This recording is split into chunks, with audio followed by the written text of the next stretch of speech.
Esto es La Mezcla, porque en lo puro no hay futuro.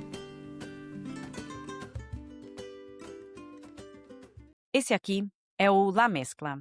Síguenos en Instagram, @La Mezcla Podcast, para enterarte de todas as novidades.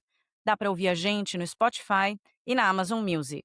E agora estamos também no YouTube e em todas as principais plataformas de áudio. Apoie-nos no apoia.se/La Mezcla Podcast com qualquer valor para nos ajudar a crescer cada dia mais.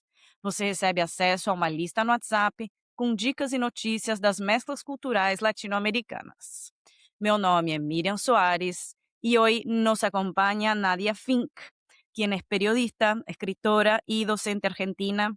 Es cofundadora de la editorial Chirimbote y creadora de las colecciones Antiprincesas y Antihéroes que pueden ver aquí. Soy una coleccionadora de los libros de Chirimbote y su trabajo propone nuevas formas de narrar la infancia latinoamericana, recupera historias y referentes culturales, trabaja con miradas críticas sobre lo que es el género, los estereotipos e los derechos humanos. Antes da gente começar, eu quero fazer um convite especial para vocês. Esse episódio faz parte do dossiê especial do La Mezcla, chamado América Latina Começa na Infância. Nesse dossiê, a gente reuniu 3 conversas com autores latino-americanos que acreditam no poder da literatura infantil para abordar temas fundamentais e delicados da nossa história. A primeira entrevista é com a ilustradora e escritora argentina Eva Oviedo, autora do livro A Mala Vermelha, que fala sobre o exílio durante a ditadura argentina. A segunda conversa é essa aqui, que vocês vão ouvir agora, com a Nadia Fink, criadora da coleção Antiprincesas e Anti-Heróis. E a terceira vai ser com o ilustrador argentino, residente no Uruguai já faz muito tempo, Sebastián Santana Camargo, e ele é o autor do livro Mi Tío Llega Mañana, um livro que aborda o desaparecimento forçado durante as ditaduras latino-americanas. E muitas vezes a gente acha que política, memória, direitos humanos e ditadura são assuntos para adultos, né? Mas essas 3 entrevistas mostram justamente o contrário. É super possível conversar sobre esses temas delicados com crianças de um jeito muito sensível, cuidadoso e respeitando a infância. Afinal, a identidade latino-americana também começa na infância. E a memória democrática também. Toda criança tem direito de conhecer a sua história e de aprender desde cedo por que é tão importante a gente dizer ditadura nunca mais. Espero que você acompanhe esse dossiê completo. Eu tenho certeza de que essas 3 conversas vão ampliar o nosso olhar sobre a infância e sobre a América Latina. E agora sim, bora para a entrevista. Muy bienvenida, Nadia. Muchas gracias, Miriam. Un gusto estar acá. Bueno, para empezar, contame qué es la editorial Chirimbote, cómo es tu trayectoria personal hasta llegar a esa editorial y hasta llegar a escribir estos libros que he enseñado aquí al público, ¿no? Uno sobre el Che Guevara, otro sobre Hilda y tantos otros. ¿Qué ha sucedido en tu vida hasta llegar a este punto? Uy, qué pregunta. Nunca, no me puse a pensar. Siempre arranco por el principio de Chirimbote. Bueno, Chirimbote es una editorial cooperativa que nació en 2015, en marzo, cuando salió Frida Kahlo. En realidad, al principio fue como un nombre de fantasía, probando a hacer estos libros. eh, y después realmente se transformó en una editorial concreta, una fuente de trabajo, en un lugar para pensar ideas para las niñeces. Y yo creo que llegué ahí, hice un recorrido bastante autodidacta, si se quiere, siempre en colectivo, pero digo autodidacta en el sentido de que de pequeña me gustaba mucho leer, mucho, mucho, mucho, mucho. Además, como soy de pueblo chico, digamos, de ciudad chica, siempre a la hora de la siesta había que dormir o escabullirse para leer, porque no, viste, cuando sos chica, chico, no querés dormir siesta, después de grande decís, qué hermoso dormir la siesta. ¿Cómo no aproveché? Estudié maestra jardinera, en realidad profesora de educación preescolar, cuando terminé la escuela secundaria. Ejercí poco porque, bueno, qué sé yo, fui madre muy joven, había un tema ahí de la necesidad de un laburo más estable, cosas que tenían que ver con otros temas, pero sí siempre la literatura infantil me atrapó, me llamó la atención. Soy una lectora voraz de literatura infantil y siempre me pasaba que en las librerías, en las ferias, viste que es difícil detenerse a leer un libro para personas grandes. Una lee la contratapa, qué sé yo, se lo lleva, pero en cambio el libro para niñeces todo el tiempo te enamora desde la imagen, desde la palabra. Y bueno, me parece que se pueden siempre, no sé, volar de otras maneras con la literatura infantil. Así que hice algunos talleres y después llegué al periodismo a través de la corrección literaria, que en realidad estudié corrección literaria. Estaba corrigiendo en una revista y empecé a escribir y bueno, periodista de oficio también durante muchos años. Una nunca se va del periodismo también. Yo siento que conozco a alguien, cualquier persona en una charla, estoy todo el tiempo preguntando siempre y se me ríen a veces, pero creo que ser periodista también es ser curiosa. O sea, también lo es ser niña, así que va todo un poco de la mano. También lo es ser, pero la curiosidad me parece que es lo que termina moviendo a preguntar, a interesarse por las otras personas, a querer descubrir nuevas historias. Yo visito un lugar y me gusta algo y empiezo a investigar sobre eso. Em, Así que bueno, y ahí nos encontramos también con Martín, que es el diseñador que veníamos trabajando juntos, él diseñando, yo editando y los dos escribiendo, porque él también es periodista. Y Pitusa, que es el ilustrador, em, nos conocimos también un poco de casualidad, veníamos trabajando juntos y teníamos esa idea de hay que hacer algo para las niñeces, para las infancias. ¿Cómo puede ser que haya tanto? En ese momento, estamos hablando, no parece, pero hoy la cantidad de opciones que hay para las niñeces es tremenda, pero en ese momento no, por lo menos no tanto desde nuestro punto de vista, desde nuestro punto de vista, si se quiere, más emancipador, más pensando en una patria grande, de izquierdas dirían por ahí, pero yo ya no sé lo que es la izquierda, así que trato de ubicar. Una siempre se siente de izquierdas, pero hay un montón de matices.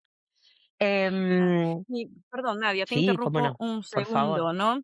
Porque esta idea de patria grande quizás no sea tan familiar para la mayoría de oyentes brasileros. ¿Podrías explicarla así, de forma muy, muy resumida, para que puedas seguir luego con lo que estabas diciendo?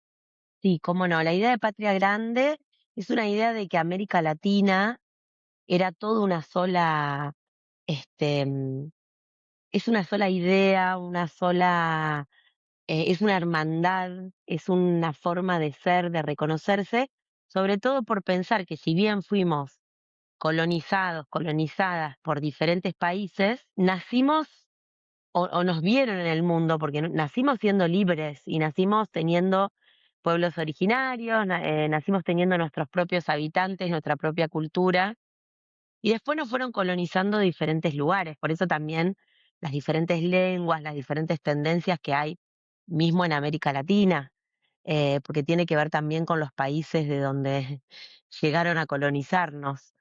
Entonces, la idea siempre es de pensarlo como una unidad, y así nacieron también las colecciones de antiprincesas y antihéroes, pensando que tenemos mucho más en común de lo que nos hacen querer creer, y que después las personas que defienden son las elites, ¿no? Las personas de clases más altas, que por ahí, no sé, miran a Europa o miran otros lugares de identificación, pero que en realidad somos mucho más hermanos y hermanas de lo que nos hacen querer ver. Sí, y esa es una idea, según me consta, que empieza con Simón Bolívar, ¿no? Y quiero recordar a la audiencia que tenemos una entrevista con el historiador Vinicius Gilberti sobre quién fue Simón Bolívar, ¿no? Que aunque es héroe de la independencia de varios países, también fue una persona muy elitista, que no creía en la democracia, ¿no? Estableció todas esas ideas interesantísimas de lo que sería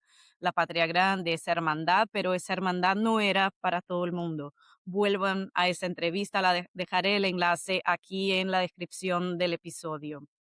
Bueno, Nadia, y entonces nos contabas del surgimiento de Chirimbote, ¿no? ¿Qué significa Chirimbote? Chirimbote es una palabra que significa, se supone que está en portugués, chirimbote. Digo se supone porque son todas cosas que rastreamos, este, pero nos gustó cómo sonaba, buscábamos una palabra con CH, porque hay una colección de libros que se llama Libros del Chiribitril, que es de libros viejos que se dieron en la década del 70, 80 en Argentina. Era un poquito un homenaje, pero también era a la CH, que es suena muy musical, nos gustaba para el tema de la niñez que fuera con CH.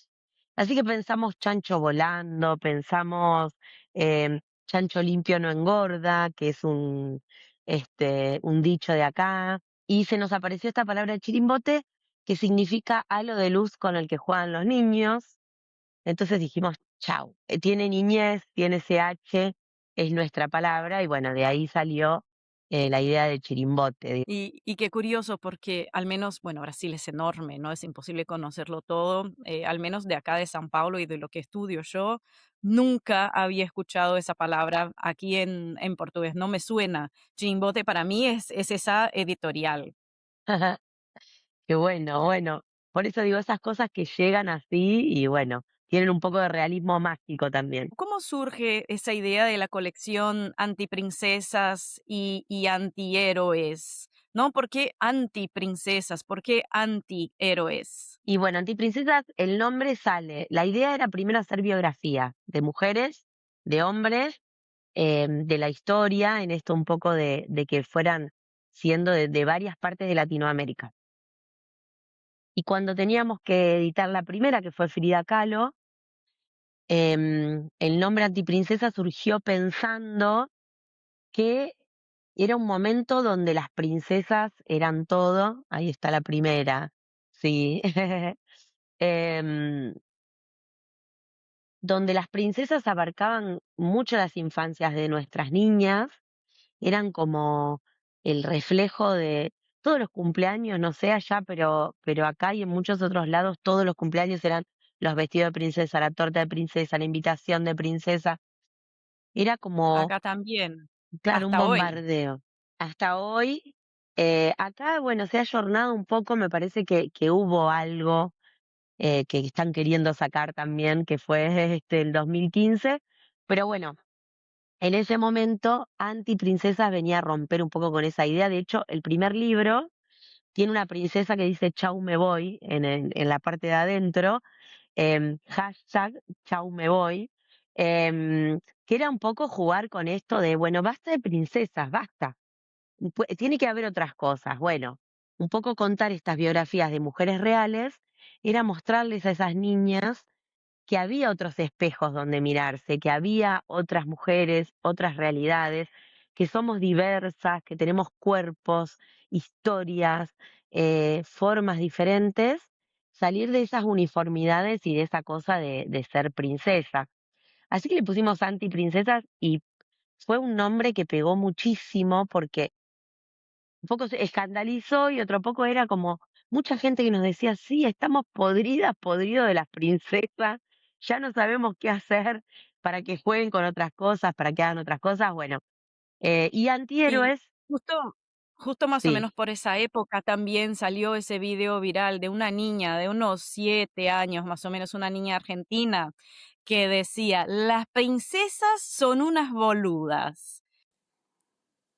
Eh, las princesas son boludas porque yo pienso que Mulan es muy fuerte, pero las otras dicen, ay, rescatame, rescatame, son medias boludas. Y en vez de ir, intentar, y si no sale, intentar, y hacerlo, espera el príncipe porque sabe que lo va a rescatar.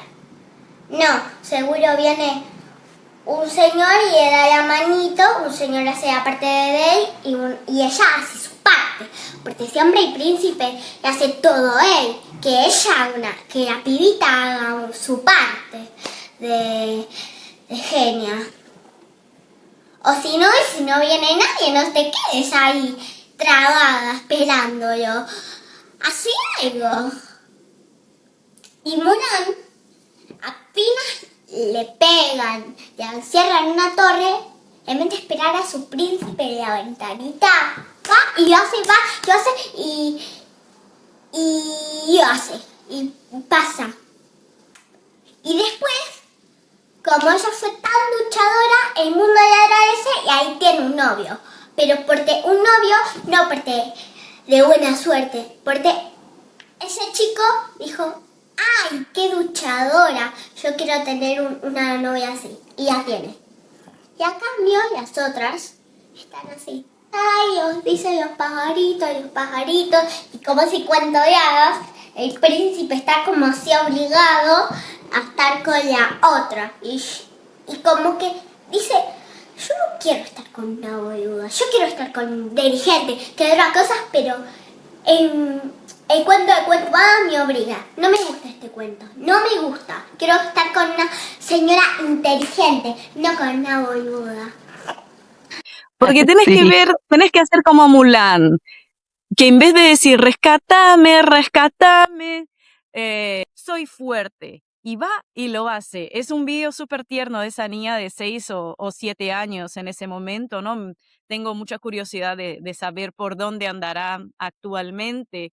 Y creo que a partir de ese video que sí nos llegó, que se hizo viral en Argentina, pero también nos llegó aquí en Brasil, ¿no? Y creo que dialoga, creo que ese video de esa niña como que fue un detonador para un montón de otras cosas, incluso porque ahí por el 2015 estaba estallando esta nueva ola del feminismo, ¿no? Que se difundió bastante a través de internet y de redes sociales. Bueno, este libro es de marzo y en junio sacamos el segundo libro, Violeta Parra, y ahí también hubo un poco coincidió con este Ni Una Menos, el primer Ni Una Menos, que ahora justo el 3 de junio es otro aniversario, digamos, otra marcha que se está convocando. Y eso nos parecía como importante, pero creo que esto que vos decís del estallido de este Ni Una Menos, de las redes sociales, creo que a veces las cosas salen coordinadamente y a veces también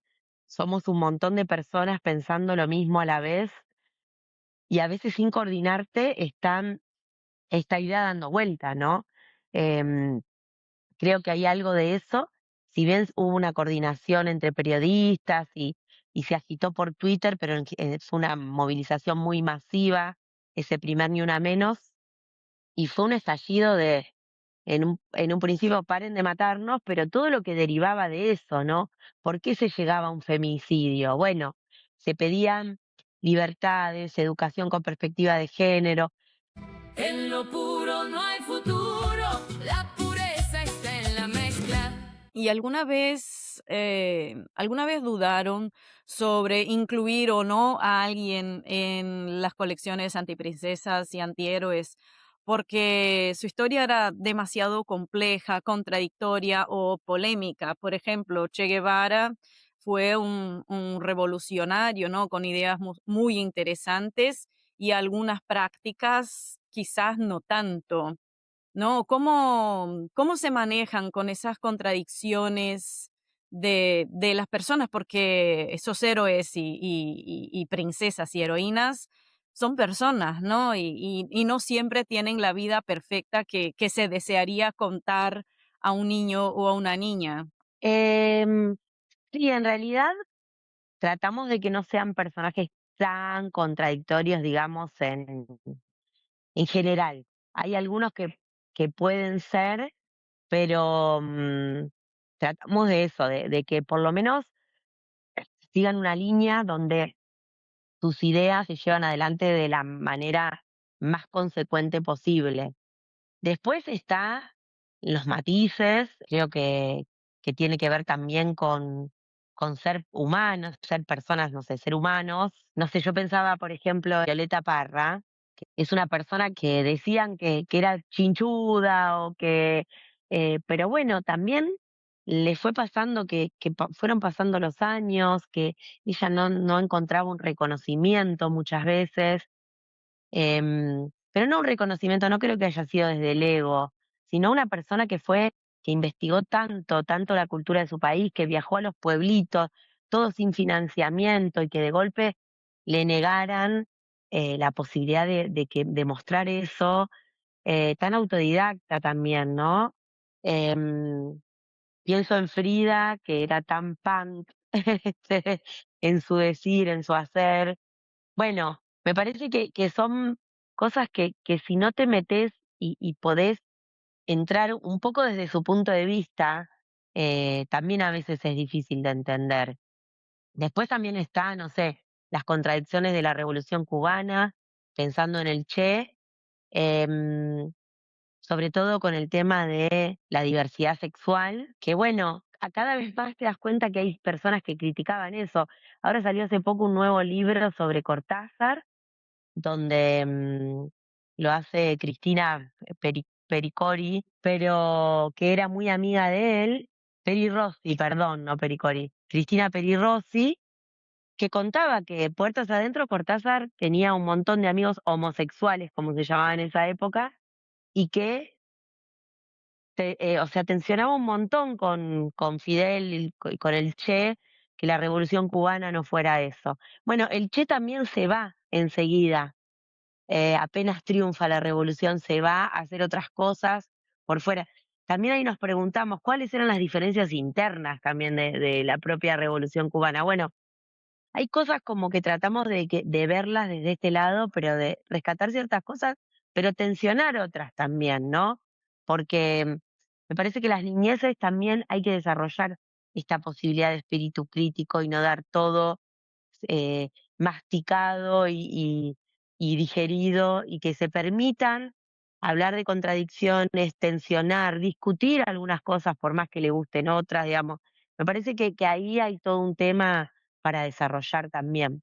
Claro, y algo que me parece muy interesante es que no me acuerdo si en todos, pero en la mayoría de los libros siempre hay un personaje, un animal o un objeto, como el chanchito preguntón, el sable preguntón, ¿no? Aquí en el del Che, la estrellita preguntona, ¿no? Que va haciendo esas preguntas y tiene ese espíritu crítico, ¿no? Que pide más información, que habla de lo que falta y por qué esa persona hizo esto y cómo era su vida, ¿no? Que son preguntas que quizás los niños también las podrían hacer y parece un recurso a la vez lúdico y crítico. Me parece que en realidad, desde mi punto de vista, la gran estrella de los libros son esos animales y objetos preguntones, porque son los que hacen que la historia se desarrolle, ¿no? Como que obligan a ese narrador, a esa narradora a contar esa historia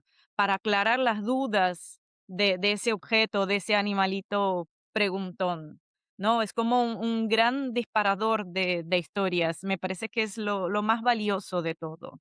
¿En qué contextos hoy se usan los libros de la colección Antiprincesas y Antihéroes? ¿Está adoptado en colegios argentinos? ¿Está adoptado en la educación formal o es algo más privado que lo leen las familias y sus niños y niñas en casa? ¿Está adoptado de alguna manera oficial? ¿En qué contextos se utiliza esa colección? En realidad, no oficialmente, digamos, no. Pero bueno, acá hay todo un tema de quién compra los libros para las escuelas, quién es un temón. Hoy, incluso nuestro gobierno nacional no está comprando libros, no está desfinanciando em, adrede Ministerio de Trabajo, Empleo y Seguridad Social, afuera. Ministerio de Educación, adoctrinamiento, afuera. todo lo público, ¿no? Todo lo que es educación, salud. Así que hay algo ahí antiestado, pero desde un lugar no crítico, sino más bien pensándolo como un estado de bienestar. Em, Así que hoy es algo que sería como casi imposible, pero tampoco cuando hubo gobiernos más progresistas se invirtió en esto de comprar. Sí había productos más propios, digamos, en su momento estuvo Paca Paca, que es un canal que es una Hermoso. hermosura, que era una hermosura porque, bueno, desapareció, pero sí, va, no desapareció, pero sí perdió el sentido que tenía Paca Paca porque es algo que pertenece al Estado. Entonces, como hoy el Estado es otro gobierno, lamentablemente Paca Paca quedó ahí, pero no hubo, digamos, una difusión o una compra o un estímulo a cooperativas o propuestas más afines, tal vez a los pensamientos progresistas de los gobiernos. Sí, lo que hay es que hay escuelas, hay directoras, hay docentes que toman nuestros libros y bueno, nos llegan invitaciones, hemos ido a colegios donde han trabajado las colecciones, a veces nos llegan también fotos o videitos de actos escolares donde usaron nuestros libros. Las docentes siempre están ahí, vienen las bibliotecas populares también, vienen a las ferias del libro y compran nuestros libros, tienen intercambios con nosotras, con nosotros. em, Así que es algo que por suerte se utiliza, pero bueno, no de manera tal vez oficial, pero sí. Y también otros libros que hacemos para adultas, adultos, que tienen que ver con pensar las escuelas, pensar la ESI, también circulan mucho en el ámbito docente. Ajá. ¿Qué es la ESI? Sí es una ley que este año cumple 20 años, que es la ley de educación sexual integral, por eso las siglas ESI, que bueno, fue una ley que se trabajó mucho para que hubiera educación sexual integral en las escuelas, que tuviera que ver, no solo porque antes, bueno, la educación sexual siempre fue como más pensar en la reproducción o no reproducción, prevención de embarazos. Entonces se pensó como que fuera una ley que abarcara muchos temas, entre ellos incluso la perspectiva de género, la educación con perspectiva de género, el cuidado del cuerpo. Hoy se habla de la educación en emociones, pero bueno, la ESI también integra eso, porque habla de lo que significan las emociones también. Así que es una ley todavía muy resistida, es una ley que muchos quieren dar por tierra, pero bueno, siempre tratamos de seguir celebrándola y Chirimbote trabaja mucho en ese contexto, digamos, de la ESI. ¿Y qué lugar? Porque Brasil, como hemos dicho fuera del micrófono, Brasil, aunque sí es parte de Latinoamérica, claramente, muchos de los brasileños no se reconocen como latinoamericanos. Y siempre me gusta preguntar a los entrevistados, ¿qué rol juega Brasil en la editorial Chirimbote, ¿no? La colección antiprincesas y antihéroes? Porque acá se vendieron los libros, todos los libros que tengo aquí de la colección, ¿no? Que pueden ver aquí en el video, los compré en Brasil, incluso en español. Había la posibilidad de comprarlos en portugués o en español. ¿Qué rol comercialmente y desde los personajes ocupa Brasil en esas colecciones? Bueno, nuestra cuarta antiprincesa fue Clarice Lispector, así que tenemos lo tuvimos siempre en el horizonte, digamos, la idea de esto de que rotaran de países. Incluso después de Clarice Lispector recién llegó la primera Argentina, como que la Argentina es la número 5 recién. Yo creo que Brasil es un faro muy importante para la Argentina y para el resto de Latinoamérica. Incluso hoy sentimos que es uno de los países que, más allá de sus contradicciones, como todos países, resisten a muchos gobiernos neoliberales o neofascistas, no sé cómo llamarlo. Fascismo es mucho, le estamos dando mucha cabida. Este, de las nuevas derechas. Y también es, no solo porque es un territorio vasto, porque tiene también raíces negras que no en toda Latinoamérica están tan reconocidas, digamos. En Argentina también hay toda unas raíces negras que nos cuesta mucho identificar. Es impresionante cómo se ha querido borrar de nuestra historia y todo está atravesado, digamos, desde nuestro lenguaje, nuestra cultura, nuestra música, pero en Brasil es como mucho más evidente. Bueno, también tenemos a Dandara en la Liga de Antiprincesas 3, que rescatamos a Dandara ahí como una luchadora, una libertadora, si se quiere. Tenemos a Mariel Franco, que está en la Liga 5 de Antiprincesas.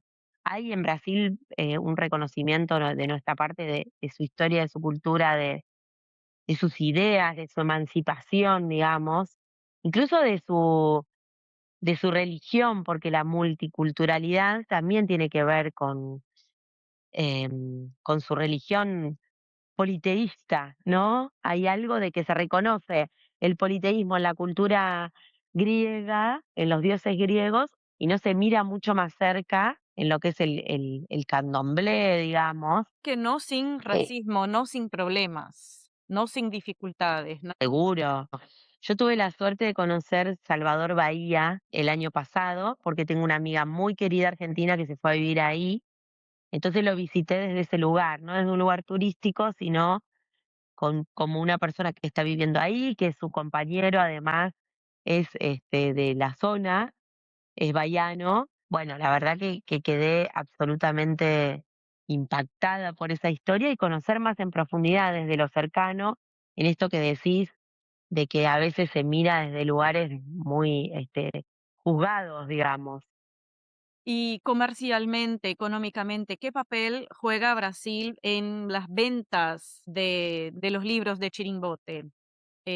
¿Tiene un papel importante, representa un porcentaje relevante en las ventas?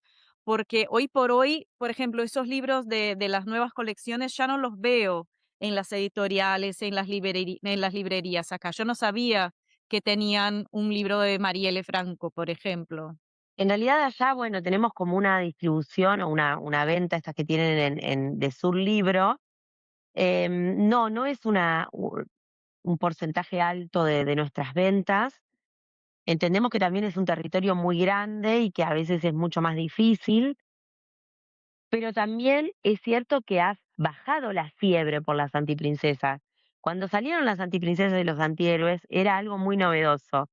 Hoy todo el mundo hizo una colección para niñeces y todo el mundo hizo una colección de biografías para niñeces. Ah. En eso no queremos ser como, pero la verdad que sí sentimos que fuimos como la punta de lanza de algo que por ahí no existía en términos más populares. No es que fuimos descubridores de esto, pero sí que lo llevamos a un lugar más popular, más accesible, más económico, más pensado para las niñeces con esa perspectiva, no como adultos pensando, sino pensando en un punto de vista más niño.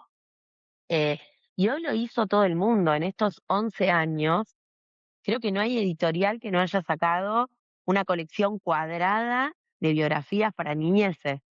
Eh, entonces, bueno, ya es como más difícil, no es un boom, y siempre buscamos cómo actualizar, hacer otras cosas. Hemos sacado un montón de otras colecciones, tenemos más de ciento y pico de libros que no tienen que ver solo con antiprincesas y antihéroes.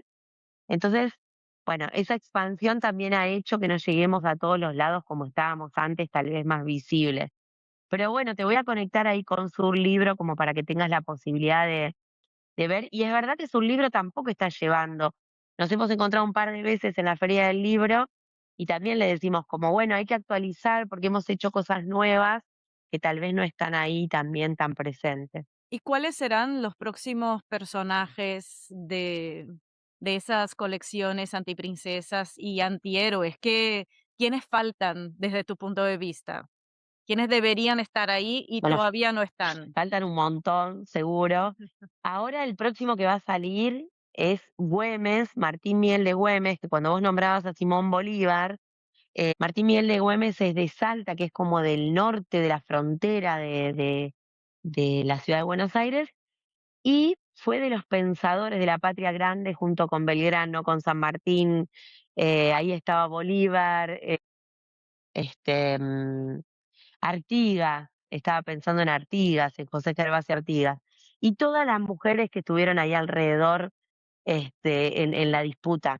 Que sí es verdad que eran muchas personas de la élite, pero por ejemplo, Güemes terminó peleando junto a los gauchos de esa época. Bueno, ese va a ser nuestro próximo, él, su hermana Macacha. Pero vos pensás, a ver, no sé, pensamos en Chico Buarque, pensamos en Elis Regis, puntualmente en brasileñas, brasileños. Bueno, esto que decíamos de Dandara, que ya Ajá. hablamos de ella, de Carolina Mariel. Carolina María de Jesús, también escritora, también me parece un personaje perfecto, si me permite dejar una ¿Cómo sugerencia. no? Pero también pensamos, por ejemplo, en Nina Simone. Hace poco hablábamos con Pitu de que es estadounidense, pero ¿cómo hace una ruptura tan grande la música, el blues, que era una cosa, la negritud en un país tan racista, ¿no? Como, no sé, cómo pensar en ampliar cómo miramos, bueno, hicimos a Rosa Luxemburgo, por ejemplo, que es algo que nunca pensamos que íbamos a hacer de antiprincesa, que es europea, pero pensábamos que Rosa Luxemburgo es una de las más latinas de de las europeas, y la trajimos, y es increíble todo lo que descubrimos de Rosa, pensándola para las niñeces, su amor por los animales, llevaba un herbario, el reconocimiento de los pájaros, su amor por la libertad aún estando presa tantos años, el amor por sus amigas, las cartas que escribía con sus amigas. Bueno, cómo en cada persona, vas descubriendo esas hermosuras que lo conectan con el universo niño, que es también muy importante rescatar, porque si no también las niñeces ven esas personas adultas, em, y no recuerdan, parece que nunca hubieran sido niñas, niños. Es importante rescatar eso niño también. En lo puro no hay futuro, la pureza está en la mezcla. Estamos ya a punto de llegar al final de esta charla, de esta conversación, y quiero que nos dejes recomendaciones culturales, ya sean lugares que visitar, personas que conocer, biografías que leer, libros, páginas web, alimentos, cosas que probar, podcast, cultura así vista desde un punto de vista muy amplio, ¿no? ¿Qué nos recomendarías para profundizarnos un poquito más en el tema de nuestra conversación hoy? Ay, me agarraste así como muy fría. Estamos haciendo ahí en nuestras páginas web justamente y en nuestro canal de YouTube de Antiprincesa de Chiribote, ahí como un rastreo de cositas para que vayan, para que vean, para que haya una diversidad en las conexiones que tenemos. Por supuesto, Paca Paca, que ya lo recomendé, búsquenlo. Es hermoso todo lo que hay ahí. Hay en este momento también varios podcasts hechos de lecturas por niñas, por niños. Ahí por ahí te voy a dejar como para que busques, porque ahora yo no recuerdo los nombres así completos. Para lectura siempre digo que busquen mucho lo local, porque me parece que hoy hay no sé, hay tanto hecho para niñas y niños, hay como todo un lugar, cualquiera escribe para niñas y niños, también ahí se puede discutir un poco qué está pasando con eso de llegan muchísimas personas adultas que dicen, ay, hice un libro porque se lo hice para mi niña, para mi niño. Está buenísimo, pero no todo lo que pensamos para niñas y niños es para niñas y niños. No porque vos hiciste un libro que le gustó a tu hija, a tu hijo, a tu sobrino, estás escribiendo para niñas y niños. Me parece que hay que tener ahí una consideración importante, y me parece que está bueno pensar en también lo que se fue haciendo. Yo estoy buscando mucho y estoy muy anclada en lo que se hizo en los 80 en Argentina, por ejemplo, que fue hermoso en literatura infantil para niñas y niños. Había una colección que se llamaba Pajarito Remendado, que de ahí salieron libros preciosos, autoras como Graciela Montes, Laura de Betach, Gustavo Roldán, Silvia Schuher, que tienen una vigencia increíble y que recomiendo volver ahí una y otra vez. Y no es solo argentino, es muy, muy latinoamericano y universal. Así que yo diría que empezar por ahí y estar ahí como atentas, atentos en investigar un poco qué pasó en los 80, en los 90, porque ahí había muy poca. Y había gente muy creativa que estaba pensándolo desde una mirada alternativa, que creo que hoy hay tanto que es como un poco agotador también. Ajá. Bueno, sí, lo voy a poner todo aquí en la descripción Genial. del episodio y quiero recomendarles un podcast mexicano de Naran Jadul Jadul con X, que es un podcast que está escuchando mucho mi hijo actualmente, con historias, con cuentos infantiles, algunos más clásicos, otros más novedosos. Así que, Nadia, te agradezco mucho por tu tiempo. Aquí tenés las puertas abiertas de par en par en la mezcla, siempre que estén sacando alguna novedad, cuando quieran comunicar algo, aquí nos tienen como un puente, una puerta abierta para Brasil. Muchísimas gracias, Miriam. Ha sido un gusto. Y sí, quedemos en contacto para seguir cruzando ahí. Muchas gracias. No, gracias a vos.